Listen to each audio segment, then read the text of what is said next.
Olá, pessoal! Como vocês estão? Hoje eu estou aqui para falar a respeito do sopro cardíaco.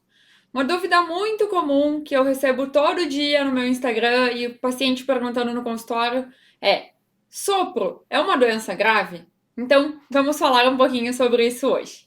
Eu sou a doutora Simone Savariz, sou cardiologista e especialista em insuficiência cardíaca e estou aqui para conversar com vocês a respeito desse assunto hoje. O sopro, na verdade, ele não é uma doença. O sopro, ele é um sinal que nós cardiologistas e outros médicos também podemos auscultar, ou seja, ouvir no coração de vocês, no momento em que a gente está examinando, bota o estetoscópio e vai ouvir o coração, e a gente pode identificar a presença de um sopro. O que isso significa? O sopro significa que existe ou uma comunicação entre uma parte e outra do coração que não deveria existir, como uma comunicação interatrial ou uma comunicação interventricular, que são as cavidades que a gente tem no coração, ou que existe alguma alteração na passagem do sangue de uma cavidade para outra, principalmente nas válvulas. Então, todas as pessoas normalmente têm 4 válvulas cardíacas: a válvula aórtica, a válvula mitral, a válvula tricúspide e a válvula pulmonar.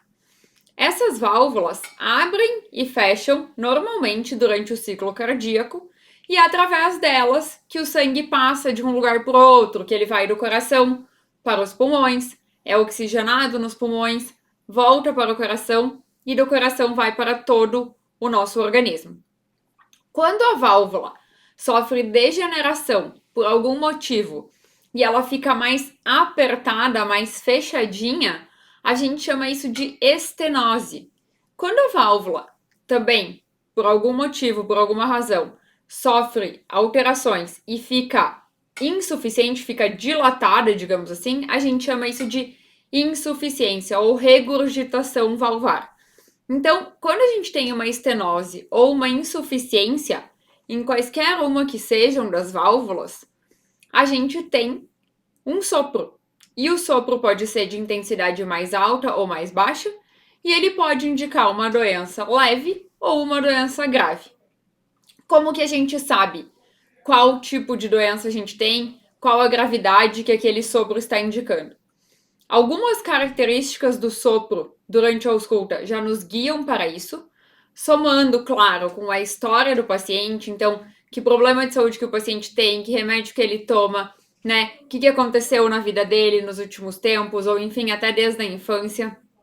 A febre reumática, por exemplo, que era uma doença mais comum antigamente e que acontece normalmente na infância, pode causar doença nas válvulas em algum momento da vida. Outras causas são, por exemplo, doenças genéticas de nascimento, que a gente nasce com elas, como a válvula aórtica bicúspide, o prolapso da válvula mitral. Todas essas alterações podem causar sopros. E, dependendo do grau de acometimento da válvula, o sopro vai ter uma intensidade diferente.